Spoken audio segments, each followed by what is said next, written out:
Well, I'm Chris. And I'm Avo, and we're here to ride the wave. Woo! Yeah, you ready for this? I'm ready. So good. Yeah. We got our special guest here too. Planty. Planty. I don't know. We'll give it a name later on. Yeah. Thank you for joining us. And again, my name is Avo, and Chris is today's guest, and we're going to be talking about his, experiences with his healing journey. So before we do, we're just going to have a quick prayer and just acknowledgement for Black Lives Matter and what's going on in the United States and Canada regarding, just the violence and the looting, and also just the injustice with regards to how the handling of the police has affected Black communities. So, you want to lead off the prayer? Beautiful. Yeah. Why don't we begin with just taking a nice 3 deep conscious breaths. So on your next exhale, letting that belly expand out and open up and your chest open. And exhale just to relax deep down into your spine, your tailbone. And again, inhaling in deep, soft Buddha belly. And exhaling just to relax and release. And on this last one, we'll do a nice exhale out the mouth.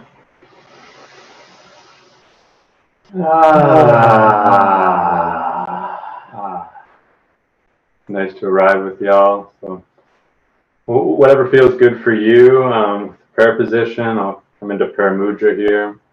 Thumbs to the sternum, palms pressed together, fingertips pressed together. And this is just a prayer for solidarity and a prayer for all of us to really be in a place of listening, to acknowledge and recognize the systemic racism that has been really very prevalent in the United States, in Canada, and all around the world in actuality.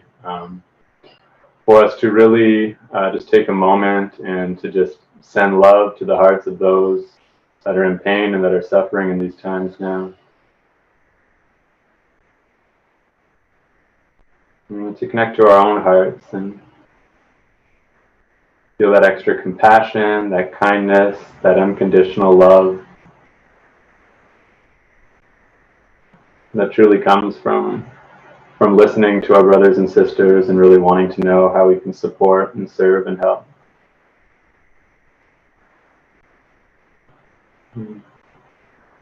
Whenever you're ready, feel free to open your eyes.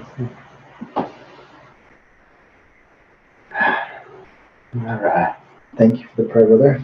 Yeah, thank you for the intro there. Oh, no problem.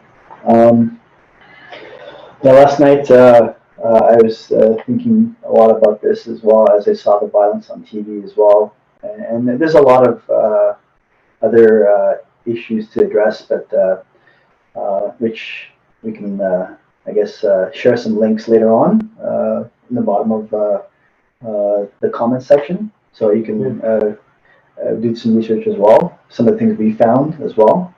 Communicating with our Black friends as well. And feel free to share. I know there's a lot to learn. This has really made me realize that I hadn't fully understood like the depth of the systemic racism and also just how prevalent it still is now. Yeah. Oh, all right. Okay. Well, I'm going to begin with introducing Chris here. So Chris, at age 23, Chris became severely ill. He became ill with an unknown disease that affected his digestive system, that spiraled him into depression and extreme weight loss and severe anxiety. Chris, right now, he's a community builder, he's a Kundalini yoga teacher, breathwork practitioner, and he's the co-founder of the Temple Groove, which is a bi-weekly event that he teaches Kundalini yoga, and then there's some good ecstatic dance, and then some meditation as well. Kirtan and a community brunch afterwards. Incredible Indian food. Yeah, and great Indian food too. Yeah, and it's at the Hare Krishna Temple in Toronto. Chris and we met 3 years ago, and since then it's just been apparent to me the value that he has, the value of his beautiful soul. So I just want to ask Chris, tell us more about yourself and what you've been up to, you know, who you are, what are your gifts to the world? Cool, thanks for asking. Yeah, I'll just talk a little bit about what I do now and what really matters to me.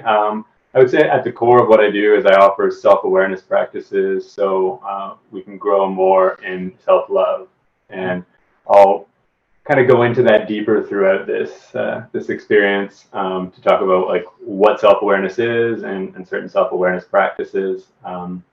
But that's pretty much what I offer. I offer one-on-one sessions as an intuitive healer, and when I say intuitive, it really comes more along the lines of this like gut instinct as I'm able to detect certain emotions that you might be unconscious of in your field. That's the main way that this intuition works, and in that we can really work to identify the emotion, name it, acknowledge it, and then see where the root is. A lot of the time it relates to a particular relationship. So there's forgiveness practices that are involved in that, especially self-forgiveness and understanding. So taking the time to really put ourselves in the shoes of another so we can see that the traumas that we've occurred are not something personal, that it wasn't like this personal attack, that it was simply what this person's experienced and their learned behaviors were then projected outwards. Yeah, I've attended some of your men's groups as well, which has been very helpful. I see other men who've transcended a lot of pain and fear and trauma with these self-awareness practices that you bring about. And it's a nice medley as well. It's not just like maybe yoga and meditation. There's so many other unique tools that you bring into the forefront of this process. And there's kirtan, there's which is a chanting, a singing. There's also just playing music while we're just in when we're in that yoga pose, we're just lying on the floor. Shavasana, yeah. You can elaborate later on. There's so many more things that it really is something that allows you to tune in to yourself and understand where that pain is coming from and why you are dealing with it at that moment. Yeah. So all this said, why is this important to you? Yeah, that's it's a big question. There's a root to it, right? There's a big. Yeah. Well, I feel it comes back to the relationship with my mother and my father, and my mother has suffered through mental illness much of my life. I can report now she's doing, at least in my opinion, the best she ever has, and I'm incredibly grateful. She still is on some pharmaceutical drugs, which I know a lot of people are, and it becomes very challenging after a while to not have a level of like dependence or like some fear to, if I'm going to go off of these, like, am I really going to be able to live a balanced life? So witnessing a lot of my mom's suffering, her depression, OCD, and even a couple times where she attempted suicide, has really propelled me forward to understand my own mental illness, my own dis-ease, and my own disorder within me, so I can really find order. And before I go into anything else, I just want to report that there is order. There is order in this universe, which is absolutely beautiful, and I'll speak more about that later. That's just from my experience, I'll say. Well, it's about balancing the light and the dark, right? And understanding that balance. 100%. And then my dad, we didn't really have an overly trusting relationship. I didn't build much of a bond with him by the time that my parents divorced in grade 6. So I didn't really feel like I had that that fatherly figure and that fatherly bond. And because my mom was suffering through what she did, she was amazing in so many ways, but there were certain levels of neglect just because she was in her own pain and suffering, not fully conscious of it. So she couldn't always show up in the ways that she would have liked to. And that's been something more challenging to unpack in my later life, because to actually have, like, say, physical abuse or verbal abuse and those types of things, however awful it is, there is something to work with in that way. Neglect is, I feel, something that a lot of us experience, especially with like the I forget what generation it's called, like the latchkey kids kind of thing, where when the parents are a point where now like the mother and father are really working, maybe both working 9 to 5s, and so the kids get home from school and they might be just at the age where they don't need a babysitter, so then kind of nobody's around. Maybe they come home late from work or they have other things to do, and that was also part of my experience, where then my mom was working like nights, so I come home. She wasn't really there. So your dad wasn't home either? He moved away. So Okay. he's a mechanical engineer. At least he's retired now. But yeah, basically he needed to find a job that was the same like pay rate, because that was kind of figured out in court, and then we'd had to kind of gone back. So it would have been more of a process. So he chose to head out to Edmonton, then ended up going to Belgium. He lives in the States now. So, but from what we've had conversations in the past, and one of the things that I think came up is like as well, a lot of the issues you were dealing with were right from the womb as well. Like this is like passed on as well. There's more to it than just like 100%. Your experiences while you're growing up as a child and neglect as well, because your mom was actually depressed while you were in her belly as well. Yeah, and the anxiousness, and I believe with myself as a soul, I was carrying this kind of karma, and in what areas where maybe it wasn't necessarily karma, I chose this life because that's what I chose to go through, was to be with my mom, to learn more about the feminine energy. So I didn't have as much of my dad's conditioning passed on. Of the potential like toxic masculinity that might have come my way, which so much of the past generation has because of repressed emotions, the war, and all these things. And just want to report that the relationship with my dad is like absolutely better than ever. Like I love him, and I'm excited to talk about the self-forgiveness and the forgiveness towards him, and how that's played out in that. And yeah, I won't go too much more into that, but So, yeah. I don't know if you feel like you want to go deeper into the causes, but I mean, what sparked your IBS? Like you had irritable bowel syndrome, but that's basically just a general diagnosis when they can't figure out what's going on with you. Yeah, when you have gut issues and they can't diagnose, they usually call it IBS. So maybe you can just give us a brief outline of like what happened during that time since the age of 23, and all the that you had to do you went on a search. I mean, this brings upon I guess for some people, if they don't go with the allopathic way, just take a pill and deal with it. To actually, you dug deep. You went deep inside yourself and searched for meaning and understanding of what this pain is all about. Not just, okay, I'm going to mask it.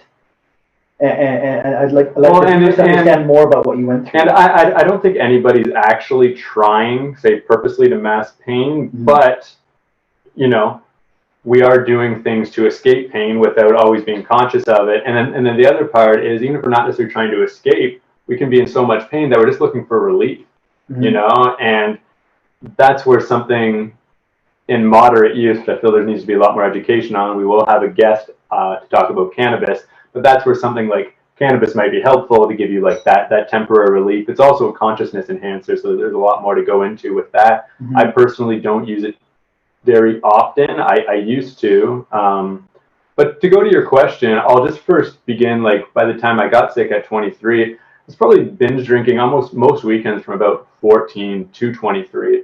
It's a big partier. I was training like weightlifting really often. I was probably up to about 175 pounds, but because I was like a pretty skinny guy to begin with, it was like, it looked like a lot of people thought I was supposed to be like 200, because it was like a lot of lean muscle. So I'm just saying that because I ended up losing, probably over the course of about a year and a half, I went down to 128 pounds from 175, and already not being that big of a guy, that was that in itself, let alone all the physical symptoms, the emotional symptoms, the mental symptoms, was really challenging for my ego.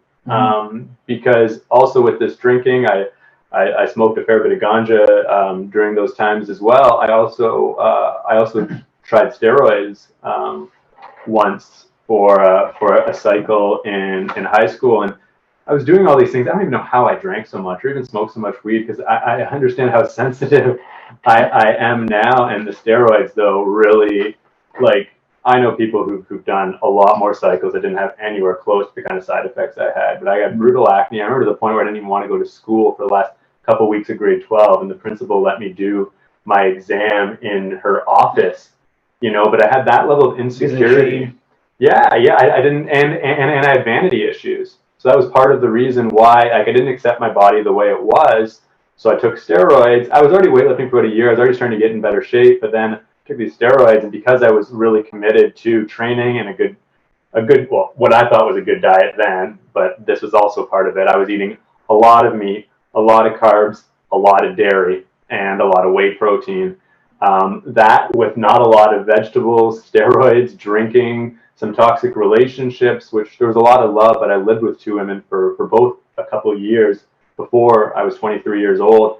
And then all the relationship stuff with my mom and dad came up, not just their stuff, but then their past relationships. Basically, I saw any of their unprocessed emotions, a lot of it was like left with me to understand, because as a child, especially up from like 0 to 6, we are taking in so much of our environment around us, and we're learning behaviors on a subconscious level, not even realizing it. And this happens to everyone, so I'm definitely not blaming my parents for this, but this is what we're left with. And both my mom and dad did a much, I don't want to say a much better job. Especially my dad. His father was an alcoholic, and my dad did not have issues with that. He didn't have any substance abuse issues. He was able, he's an incredibly disciplined man. He's 74 years old. He runs triathlons right now. So I just want to send love to my dad, because I really do appreciate him, and I've learned to understand. Him when in many ways I thought that he didn't love me, and that was it was hard to think that for the majority of my life.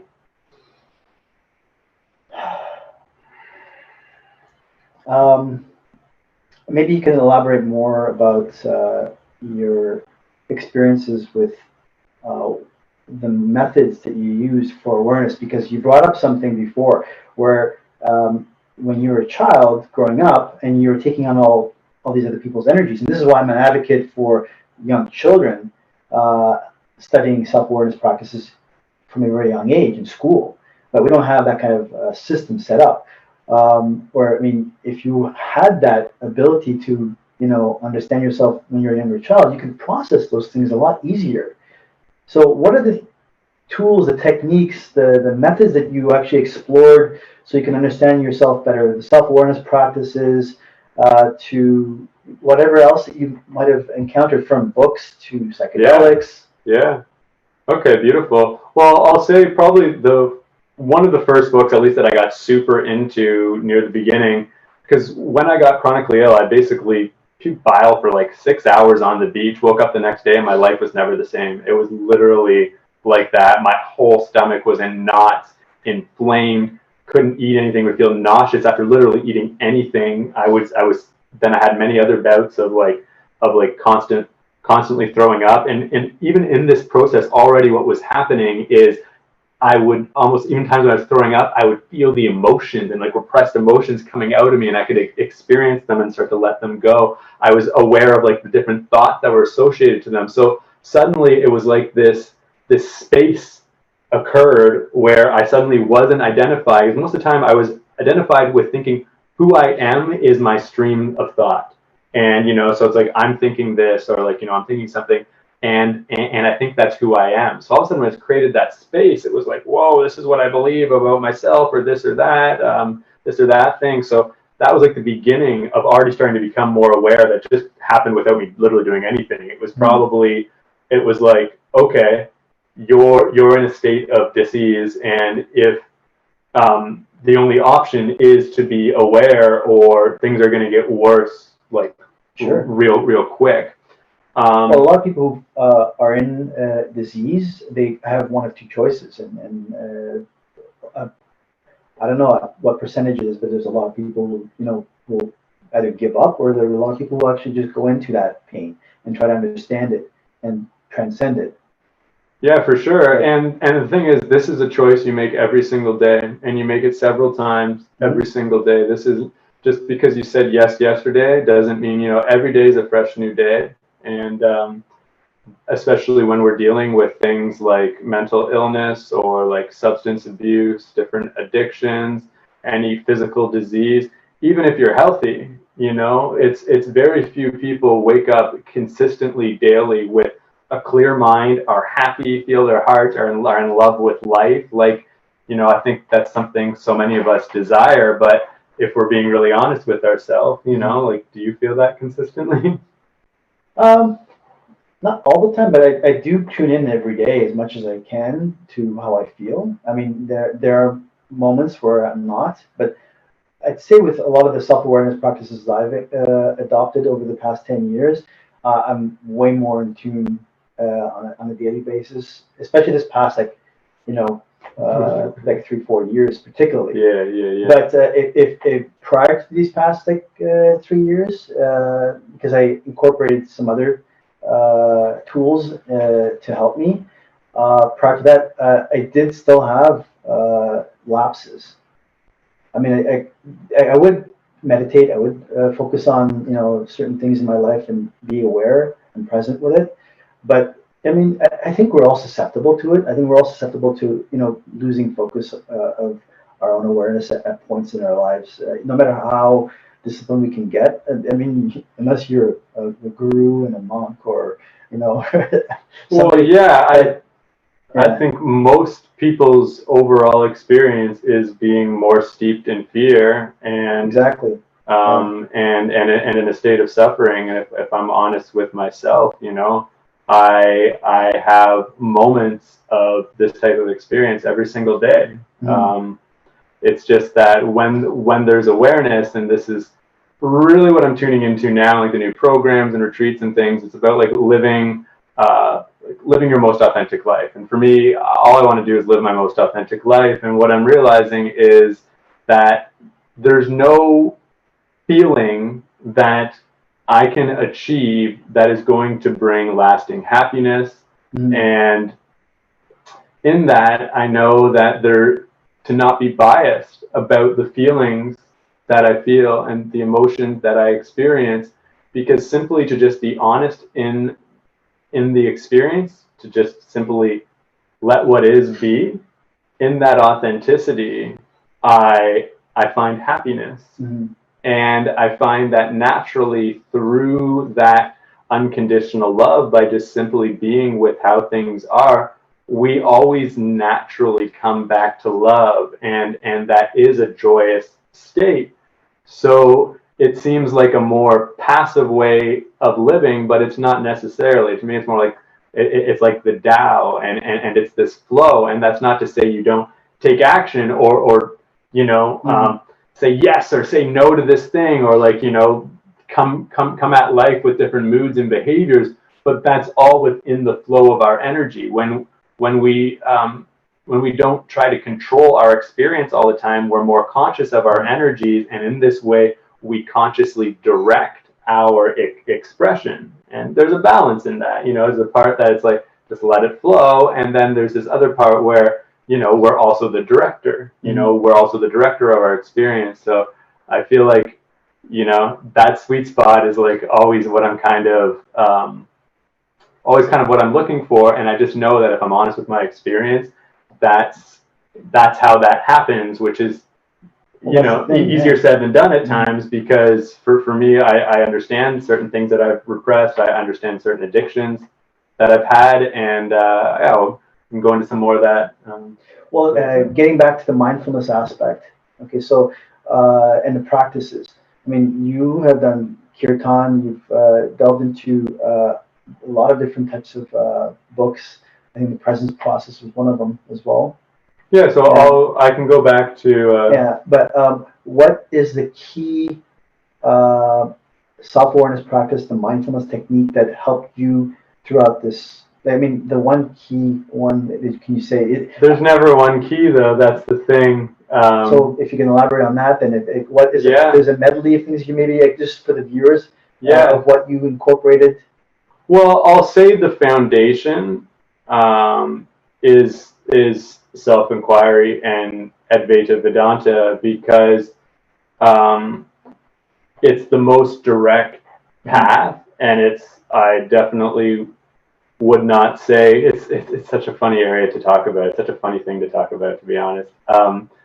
Because when we're talking about awareness, it's like there's no me that even exists anymore, in the sense of there being an idea of like Chris Dubb or like Chris Whitaker. Like that idea of self, even that sense of self, disappears.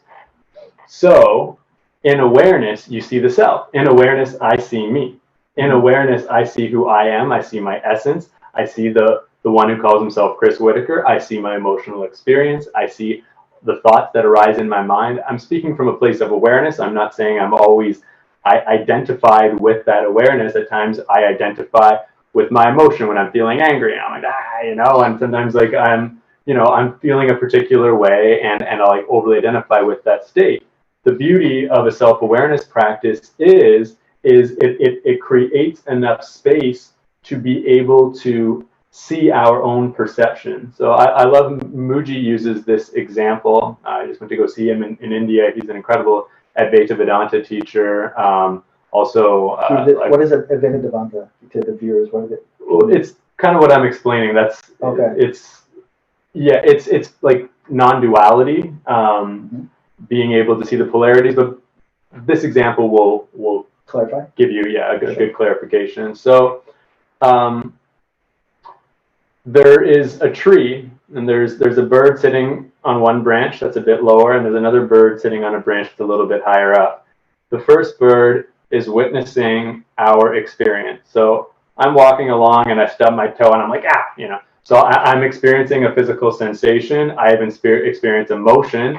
I might also judge myself for not seeing that the sidewalk was a little like slanted in a way, and I wasn't, so I'm like, oh, why wasn't I paying attention? So this bird also notices this bird reacts. There it is. The second bird notices. So this bird notices the physical sensations. This bird notices the emotions. This bird notices our mind and our thoughts and our body. So it perceives all of these things, but it also has a reaction and a judgment, this first bird.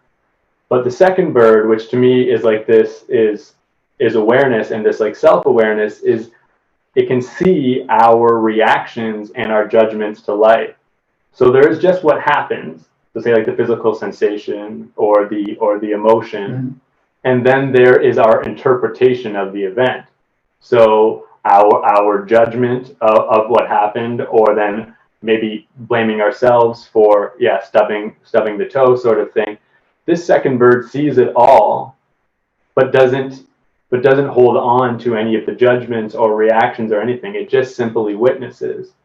And Advaita Vedanta teaches us to start to identify with that second bird, so we don't get caught up so much of the time in our judgments. Our judgments of others, our judgments of ourselves, our stories that we told, like mentioning about my dad, like saying he didn't love me. That's not true. He wasn't really good at expressing that in words as much, but he did a lot of things to show his love that I was unaware of that meant love. There were certain ways that, like he paid for my most of my school and like in college. But there was areas that he wasn't around as much that I almost kind of expected him to like pay for some things, because he paid like child support and he did all those things. So there's a level of somewhat taking that for granted, like I didn't even fully see that as an expression of love. It's kind of a vulnerable thing to say, because some people might be like, oh, that's obvious. But there was a lot of things that I didn't fully realize that was his love, but that was my story that I was telling myself, and as I inquired into him more to really understand his life, his past, his reason for doing things, I might not have agreed with it all, but I could put myself in his shoes, understand the stress that he was going through, and understand his life circumstances, and reach a point to see he had to make a decision, and he chose what he chose, and I don't need to, but I'm going to choose to respect him for that, because as much as I can put myself in his shoes, I don't fully know what it was like, and I can only imagine with the level of like stress and pain and suffering that I've experienced in my life, that what my dad was going through in some of his most challenging times of like divorce and job loss at the same time, and other things that that's another stress that adds to a family situation. So essentially, all that as well, like through your journey, the practices that you studied, self-awareness practices. I guess, like you said, the Vedanta is very much studying, practicing equanimity, practicing just that observation without reaction. That's pretty much what you had to do as well. I mean, it's not easy for some, and obviously there's levels you have to go through as you're doing that. Is when did you get to a point where you start to see that you are actually detaching yourself from holding on to what is making you sick, and to move past it? Well, in the first place, I didn't even do anything. It was literally through getting sick and experiencing so much pain that eventually I realized there was like an I, like there was a me that was like suffering this pain, and eventually when you deal with chronic pain, and anyone who's dealt with chronic pain that's like watching now, I guess I can only speak from my experience, but there's a point of surrender that comes. I'm just like, I don't want to experience this anymore, and realizing when that didn't really work, it's like, well, I want to be able to live a life that if I am going to be experiencing that pain, where I can really actually still enjoy life, and where I can actually relax. So it really started off with like learning how to relax myself, and reading The Power of Now was one big thing that at first really helped, because I was yeah, I know. I was attached to my mind so much that even when it was giving like the pointings of like, look at the space between thoughts, and then I would start to like zone my attention into there, and it was just a glimpse, just like a snippet of what it was like to not be in this constant stream of thoughts and this constant state of thinking. And it was from reading his teachings, even he talks about a room and like all the form in the room, and well, what about the space? If it wasn't for the space, we wouldn't even have a room to sit in. So I started looking at the space, and I started to really like feel the space and feel the aliveness of the space. And this was kind of the beginning. And then like what you're mentioning, the presence process was like, especially if you're kind of having an argument. So I use this a lot with my partner. It's like, be like, I need a moment. Once you get to a point where you're just kind of in conflict and nothing's really going anywhere. It's like, okay, I need a moment. I take 15 minutes, which I practiced this at first just on my own, to do a breathing practice. And this one was a little more engaged. It is inhale I, exhale M, inhale here, exhale now, in this. So I would repeat that silently within as I inhaled and exhaled. And taking that time, I would all of a sudden come back to this like beautiful state of equanimity. I wasn't attached to what I thought my certain points was or anything I needed to prove. And in reality, I just wanted to listen to my partner. So I'm like, you know what? If I'm not showing a good example of listening, then how can I expect her to listen to me? You know, so we're fighting and all this kind of stuff.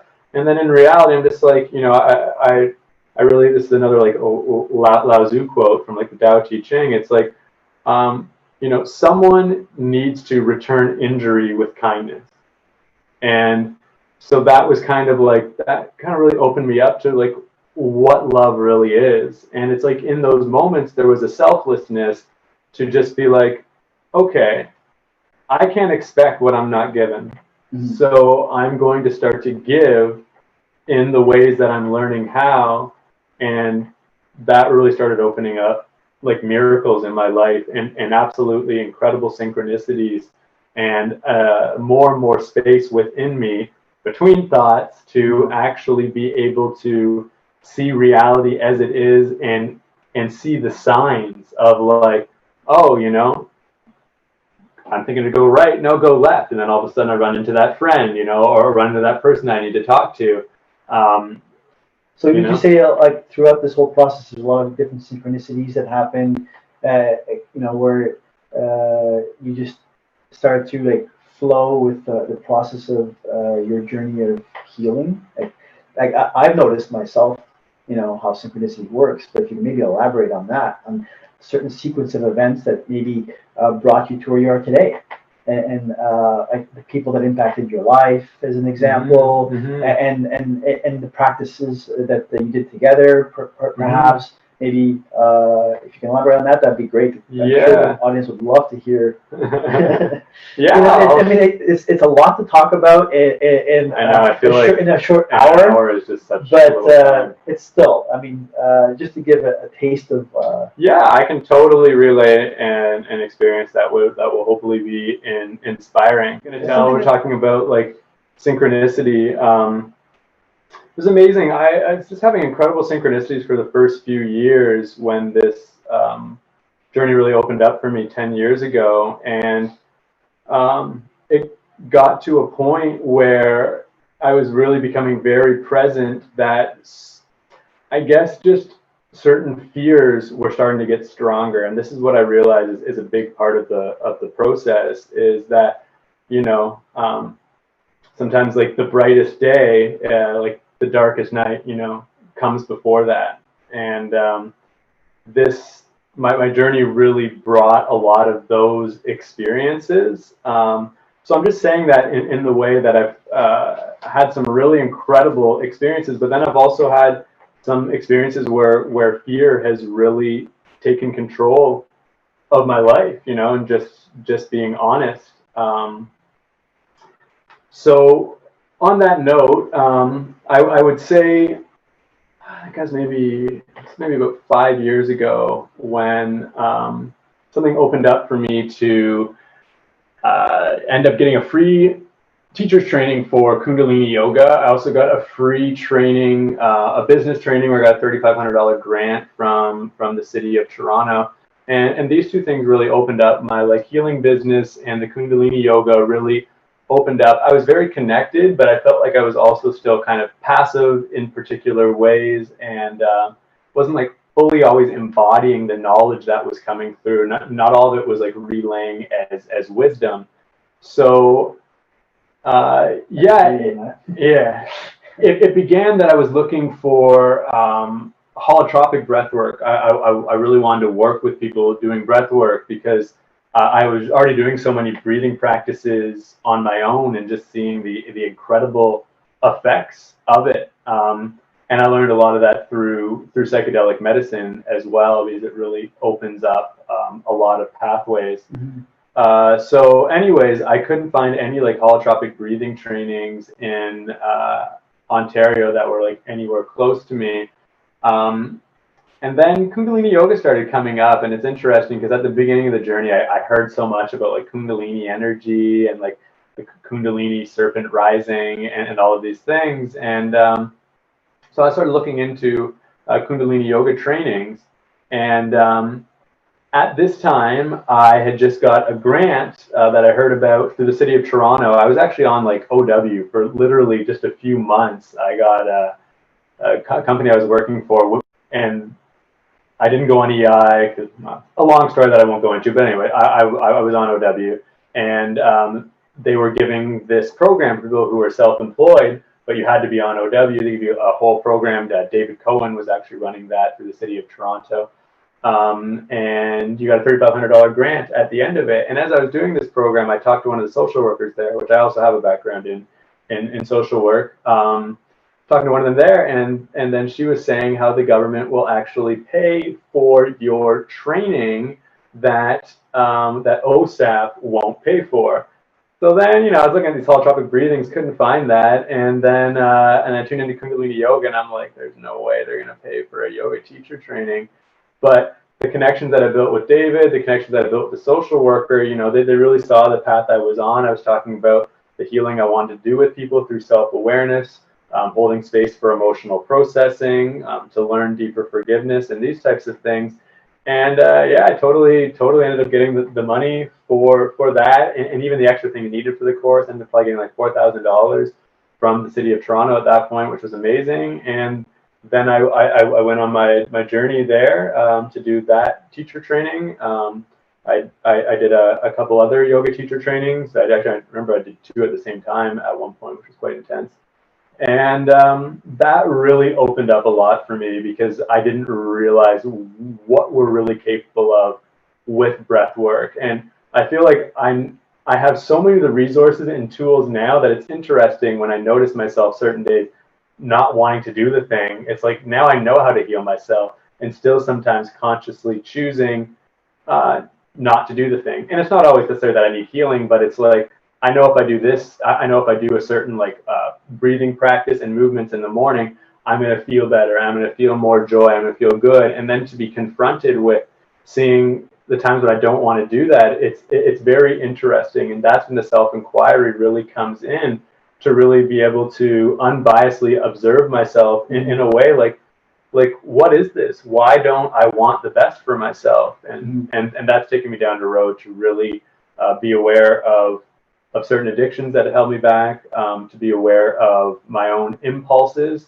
which to me, an impulse is, once we choose that impulse, like that is an unconscious behavior. Like when we do something without feeling like we have any control, like that's what an impulse is. And a lot of times there's a lot of unconsciousness around that. So most of us aren't aware that we're doing something that's impulsive until we've already chosen and we're already doing the thing.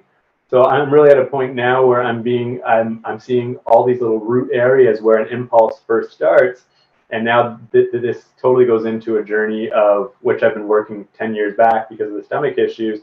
It relates to nutrition. I'm on something called a mucusless diet, about 95% a mucusless diet, which is mainly just fruits and vegetables and some nuts and seeds. I have a few exceptions here and there, but I've been staying quite clean to it. Intermittent fasting, but there's more to the story. But basically, it's like all of these things tie in, because saying this diet, for example, allows me to see when I have certain impulses for food, and especially if I'm feeling a certain emotion and I'm not wanting to actually be aware of what that is. Well, that's the situation with a lot of people in our world, where if they're not tuned in and they're not self-aware, that's where the impulsiveness comes in. That's where we have a lot of we have a lot of I guess a lot of social issues behind it too, because of that.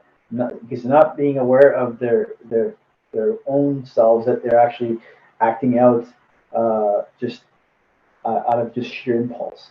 And I think we're all prone to it as well, but having these practices, well, everybody is. Having these practices are amazing, because all of a sudden, like, you could be somewhere, like, I can give a brief description. I can be in a store going to buy something that is healthy for me, and all of a sudden, like a grocery store, all of a sudden, I get this craving for an Oreo cookie, as an example, right?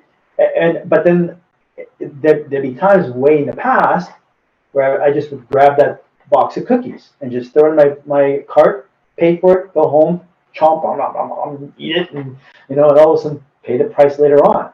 Whereas now, or at least for a while now, for a long time now, it's like part of that awareness that I go there and say, okay, I'd be holding the box, and I'd be thinking about it for a minute. and I'd put it back. It's like observing what happened last time. It's, You know, the eating the cookies part was really fun. yeah. But later on, it wasn't so good when I packed on another pound. You know. But it takes that moment, and when we have an impulse, what I see is the impulse is trying to avoid consciousness. It's avoiding that reflection time, because you know if you take that time, you won't make the choice. But when you just let yourself do the impulse, that's that part of our behavior that's like reactionary, where we're still, even if it's not a food item, if it's an impulse for any particular substance, or even just going on the internet in a random way when you still have work to do or something like that, you know, it's still like the energy of like a kid wanting candy, you know, and just wanting that candy right away. And that's it's such a challenging thing for me to be honest about, and be honest with more about friends, and to also not shame myself for when I choose that, because we have many impulses, we have many habitual behaviors that are unconscious. So one of the most, like, I feel important points that I can relay today to help to serve y'all on the healing journey, because you know we're in it together, is to it's okay to do the impulse. You know, it's okay when that next habit comes up. Be conscious even when you're choosing it. You know, like even if you went through the thing and you still have that impulse there and you're choosing it, let yourself be conscious throughout the experience. And don't beat yourself up over it either. Totally. But like, while you're eating the cookies, eat those cookies mindfully. Anything that comes up in your stomach afterwards, let yourself be with that process, because we're bringing more and more awareness to the experience. Most of the time, we're even trying to hide that it's this uncomfortable, or that it's actually causing pain. Maybe it made you feel sad afterwards. Let yourself feel that sadness. Let yourself feel that grief. These are all necessary experiences to then see, because especially if you experience some of like the pain, the sadness, the grief afterwards, you're only going to do that so many times until you're like, I don't want to do that to myself anymore. You know, it's like, that makes me feel in such a way. You know, it makes me feel really sad, it makes me feel pain, it makes me feel like I don't like myself, you know? So I'm going to choose to not do this thing, but I'm going to figure out the things that I do love, and start to take note on the things that I'm grateful for already in my life, so that I can start to focus on those things more, and then also start to give myself space to tune in to things that I'm curious about trying, and new things that I want to learn, new things that can really bring me excitement. And in that, we're creating, you know, new ways of being, and in turn we're creating new patterns, and eventually the flow of our energy goes on the path of least resistance. So you know, if we've had certain habits since we're a kid, our energy is normally going to flow there. So if you let yourself be unconscious, you're eventually going to go back into unconscious habit patterns. But if you developed a lot of conscious ways of being sorry, I love no. Planty sometimes, you know, get in there. I think he wants to talk with us. You know, you have something to say? I love you, Avo. You know what? It has a question for you. Right. Yeah, but I'm going to ask it after I make a little point here. I mean, what you just gave everybody was great advice. And you have a list of modalities and self-awareness practices that we've discussed before. I've interviewed you before as well. From, as I said, like psilocybin mushrooms and ayahuasca, peyote on the psychedelic side, even DMT, breath work, and then also the Kundalini yoga that you also are a teacher now, as well as even the creative outlets as well. From actually, because your name's Chris Dub, right? So you actually also do conscious hip hop, right? Spoken word, and it's just a form of self-awareness that comes out to actually it's an expression of your creativity, right? Which comes out from your self-awareness. But there's many other things that you've done, and my part. What I want to ask is integration. I mean, all this stuff is great, right? Can you recommend something to people, or maybe discuss about some of the integration that you've done in terms of the amount of time you spent? What did you do to integrate a lot of the things you learned about yourself? Because that's a very important step when you're going through moments where you actually are using these self-awareness practices. You have to actually step back and journal, maybe integrate a lot of the insights that you have about yourself, and then make the changes that you need, because those are the things that are coming up as you're tuning into your body, right? Mm-hmm. So if you can. Well, I think a part of it is getting more used to just being with yourself and spending some more alone time, because we receive so much input throughout our lives. We receive so much input, and I see that I wasn't able to like process all of that input. Mm-hmm. So some things. At certain points in my life, or say I was just like more tired, or someone that I really loved but maybe was like stressed out said something or another about me, and I was holding on to a lot of these things. So then I might become aware of I have like some self-worth issues, let's say. So then how do I really come to terms with that, and how do I build more self-worth? So for me, it's like it's as simple as noticing. Let's do a real easy example. Noticing I'm tired, but it's like 3 o'clock during the day and a friend's over, and so I'm gonna say I'm tired. I want to take a rest, and if my friend doesn't want to do that, then I'm gonna have to be like, well, I'm gonna need to take a rest anyway. Mm-hmm. Like, these are the kind of things that create integration, because just because you come to know something like that knowing is still knowledge until it's experienced, and until you continue to live that out. So much of the integration is the application, and really taking the time to give myself space to come to know what I need in certain situations where I don't know, which has been a really challenging thing as a man, is to accept, especially when I'm in like maybe like a challenging situation with my partner, and I'm being like called into a position where it's like I need to lead, but I don't know what to do next, or both overwhelmed, but like, I feel like an expectation, like, I'm supposed to kind of be more of the rock, but I don't know what to do. So I feel in that way, it's like, that's a lot of that integration where it's like, okay, can we just take a moment? It's like, I need to tune into myself, mm-hmm. And then in that, I'm setting the example, and some people have done that for me as well, but actually taking the space for that. And how often are we people pleasing and even waiting for permission to do that? It's like, I don't need your permission mm-hmm. to do something that I need to do for myself in this moment. So I feel a lot of the integration comes from the application, even when you're not yet fully confident in what it is in the knowledge that you've come to know, because it doesn't fully become wisdom until you've experienced it. So it's like, this is where you have to trust your intuition. You have this inkling. It seems really sure, but you're not maybe 100%, because you haven't applied yourself enough in listening with your intuition to actually know how your intuition works. Mm-hmm. And then the more and more we do that, and I still wouldn't say I'm like 100% of the time, but more and more, especially in like client sessions, it's like when I know something, I'm pretty damn sure, but I also leave space for,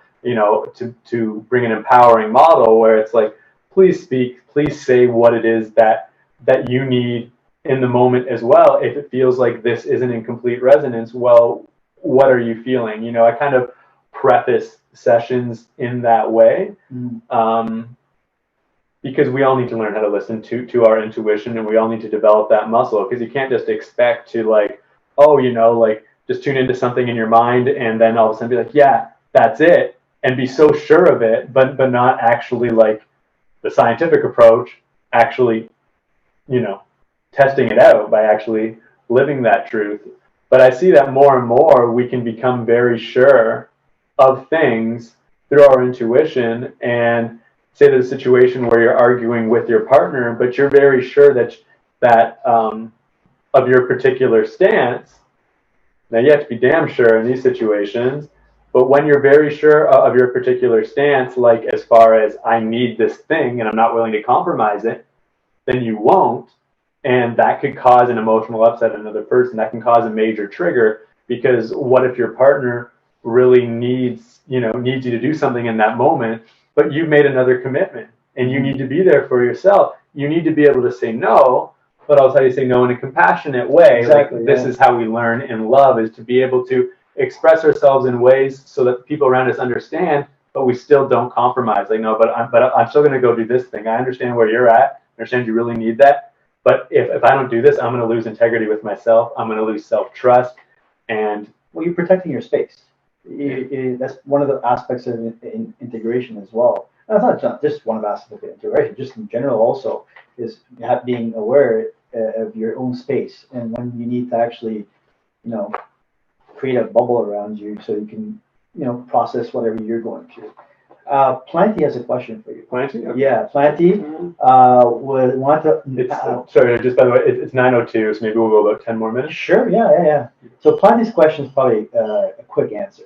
But Planty was wondering, and I'm not kidding, this is what he asked, is when's the last time you saw a doctor, and what was their analysis of your health? Well, like a Western medical doctor? Correct. Yeah. Yeah, it was probably allopathic. allopathic. Yeah. About probably about 9.5. Well, no, probably about 8.5, 9 years ago. That's the last time you. Oh wow. Plenty surprised. Well, I saw a few after that, and I would mention my symptoms. That's not me being surprised. It's the plant. I mentioned my symptoms, and I think it was because of some of the meditative practice in these things, because I think my energy felt kind of good. They're just like, it's almost like they didn't even believe me. It was really strange. I even asked for counseling before I were back in college, and they're like, you don't need counseling. It was like, it's really funny how certain circumstances happened in my life. Mm-hmm. But anyway, basically, when I first went into the allopathic doctor and I was dealing with these with these issues, these brutal digestive and gut issues, basically, I should never have said, and this is a good thing, do not tell the doctor what you think you have. Because I told her I thought I had an ulcer, and I think either that first visit or the second visit, I already had Nexium, which is a medication for ulcers. And after, when I finally went through the whole process, I actually stopped taking it about 3 weeks in, because it didn't feel right. And I never take medication. My whole life, never taken any pharmaceuticals. I don't even know if I've ever taken antibiotics. I have to ask my mom on that. I might have when I was younger. So then that only lasted about a few weeks. And then when I finally had the colonoscopy and the camera up my butt, and then the endoscopy, that's the camera down your throat, I didn't have any ulcers. They couldn't find anything, and that's that tickle?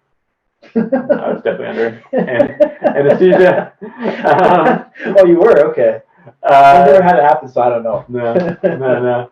No. So then, basically, I went to a gastroenterologist, and that's when I had those tests. I already gone through a bunch of blood tests before that. They couldn't find anything wrong with me, and basically at the end of it, he's like, I don't have any diagnosis, but when this happens, we call it IBS and take some probiotics, and that's what they told me. And on my way, and what I've come to realize is that basically all pain it stems from our emotions and from the stories that we tell about our experiences.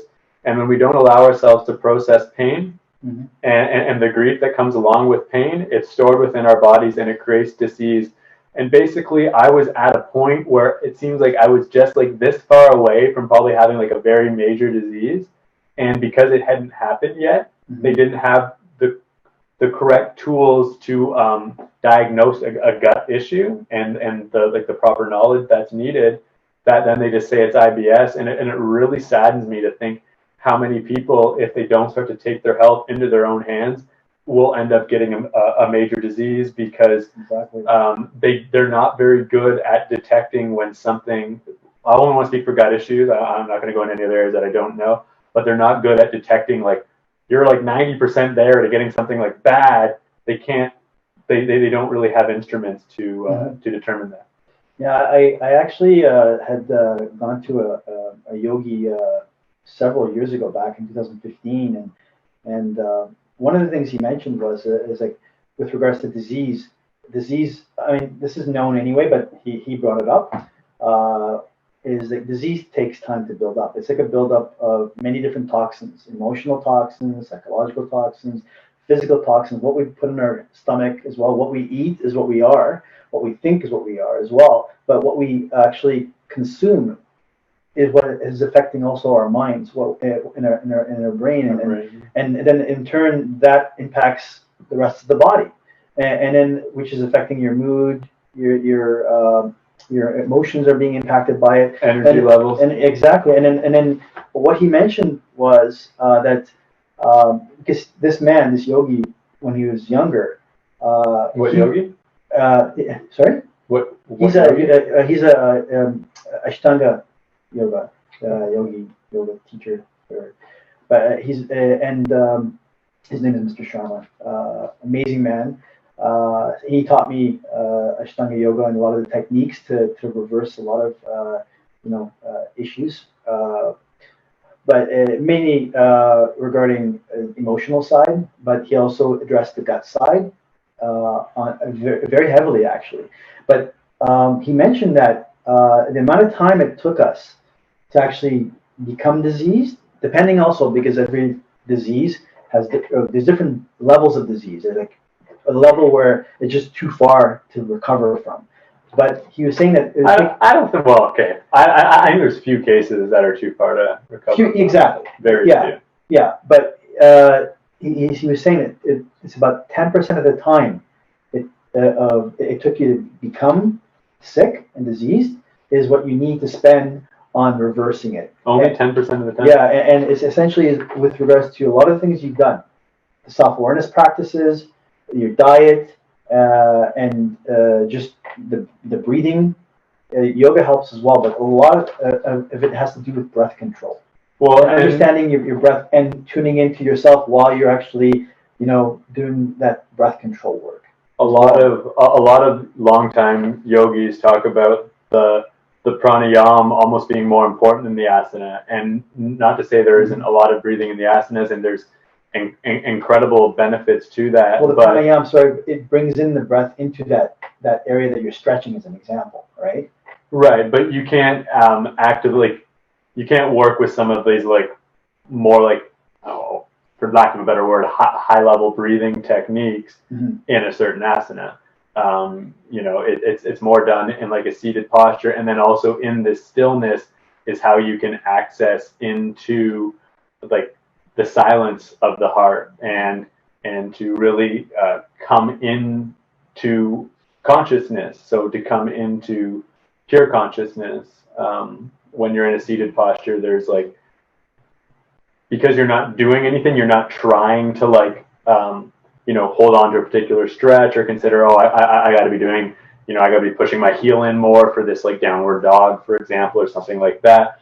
When you're just in a pranayama and you find that, you find your straight spine, you find this really relaxed position, and you into that breathing, there is an opportunity where you completely forget about your body, you completely forget about any problem that you've ever had in your life. You forget about time, and in this you're in no time and no space. Yeah, and you're experiencing pure consciousness, and in this area, in this way, you can take quantum leaps, and our consciousness, a little water spillage down there, our consciousness is so intelligent that it will start to bring to the surface what we are ready to become aware of, and what we're ready to understand, which is what creates the healing. Because when there is a deep understanding, when there's a deep knowing, and that knowing then overtakes this, say, disorderly or diseaseful pattern, when the truth of that comes into light and you start living in that way, that old pattern will start to dissolve on its own. Not to say it won't come creeping back up again, but then you know what that is. And if you come to the understanding, you know, it's like, I don't need you to teach me anymore. You know, thank you. I love you. This is where we need to still treat our guests that arrive into consciousness with kindness and respect, because even our most negative behaviors that we perceive as our most negative and unhealthy behaviors at some point supported us and at some point served us in some particular way, which is also part of the process, is to recognize and acknowledge that, because it's very rare that you can just, it's almost like 0.01% of our behavior is like actually completely chaotic. There is almost always a reason for what we do. Even if you say that was the dumbest thing you've ever done, Avo, which I never would say to you, it's like there is still, when you examine it, there was a purpose to that, even if it's just to protect you from experiencing a trauma that maybe you experienced when you're so much younger. This energy starting to come to the surface, you don't want to experience that thing again. So at all costs, if this is just starting to be examined, you will want to remove that, which is why we want to really be aware of more of our harsher behaviors with ourselves, because it's those areas where you're actually doing some good work. A trauma is now starting to like appear, itself. And that's where then we need to be able to reach out for support as well, because we don't have to do this on our own. And it's one of the reasons why podcast was created. This is why I've really wanted to do this, and I know that you wanted to do this as well, is to share our experiences and to interview people that have experiences that are valuable, that have really gone through the ringer, so to speak. Yeah, exactly. And on that note, I just wanted to ask one little thing. Is aside from the work we just brought up in the beginning of the show, what are you doing to help others with your knowledge, your experience, and your level of awareness, self-awareness?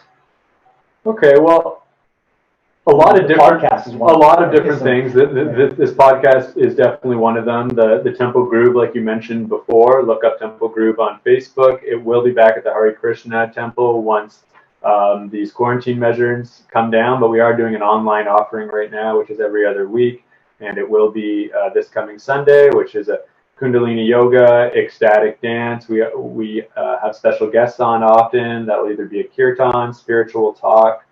We'll go more into racism and discrimination this week, just to be really honoring and acknowledging what's happening right now in the world, because I feel like a new precedent is being set right now, which is really remarkable. It's sad that it's taken this long and this much pain and suffering, but unfortunately it's been a repeating event, right? This is just really blew over, and this is the time to really embrace it and do something positive for a positive change, right? Yeah, for real. So we need the voices to be heard and not just like to be swept away. Yeah.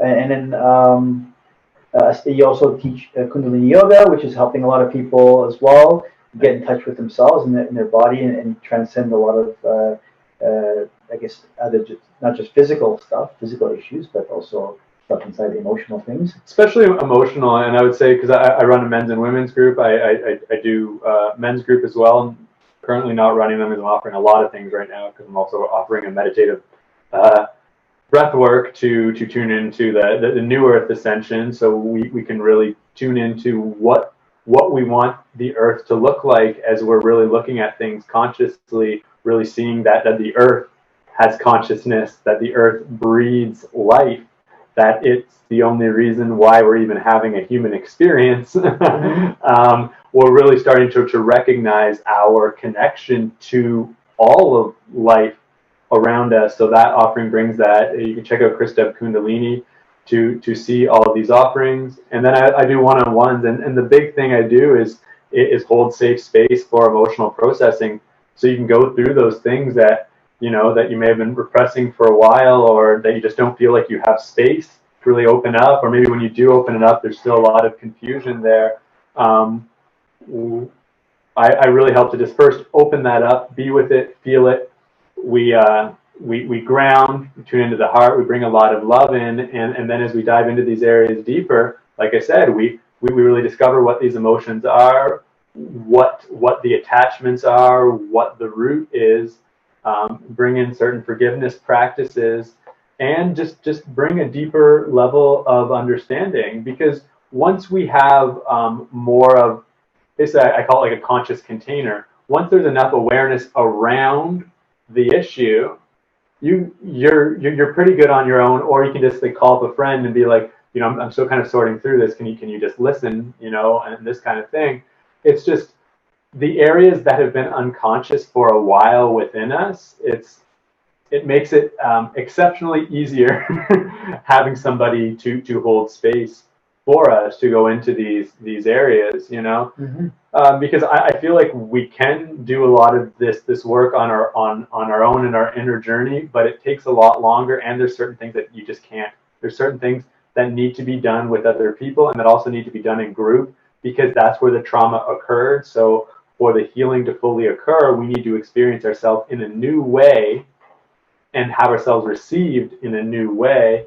And when that happens, when that continues to happen, our life completely changes, because we see, oh, this part of me that I thought wasn't allowed to come out and play is actually, it's okay. And in some of that cases, it is our playfulness. Some of the cases, it is our joy, our laughter that were shunned out. So, oh yeah.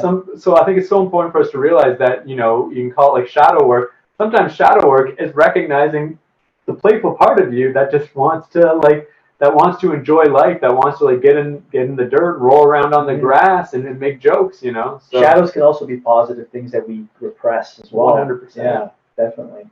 Yeah, and and on that note, I guess thank you for joining us today for the wave, and thanks for riding the wave with us today. Unfortunately, we don't have the music to accompany us while we're riding the wave, but that's okay. You guys can hum. We will. We will. We're going to get better with some of the technical graphics, but thank y'all for tuning in. Stay tuned for next week. We're still contemplating among a few guests, but we're really working hard to bring on some really exciting people. So I'll be back in the host seat next week. Check out also MAPS, the conference as well. Yes. Because we have, partnered with MAPS, and we sponsor their initiatives on our platform as well, and they do as well for us. But it goes to say that this is such an important aspect of healing psychedelics that we really are in tune with, and we really want to actually make people aware of. That we really encourage you to check out MAPS. I think it's maps.org or maps.com/ca or something. You know what? You can just type in MAPS Canada in Google, but we'll put it in the comments as well. They're doing a lot of incredible scientific research and bringing more education. And this is part of the reason for this podcast, is to bring education if you're looking to start to use psychedelic medicine for healing, and just overall to understand yourself better, and for self-discovery. There's a lot of safe ways to. And there's another Chris actually that's going to be doing a presentation next Tuesday, Chris Killam, on MAPS Canada as well, and he is going to be talking about the mystical side of psychedelics, not just the healing aspect, but also the divine connection to the universe, God, nature as well. So tune into that as well. Beautiful. Yeah. Well, thanks for joining us. Yeah. Thanks, Chris. You're welcome, buddy. Thank you. All right. Much love, y'all. Have a great night. Tune in next week at 8. Bye.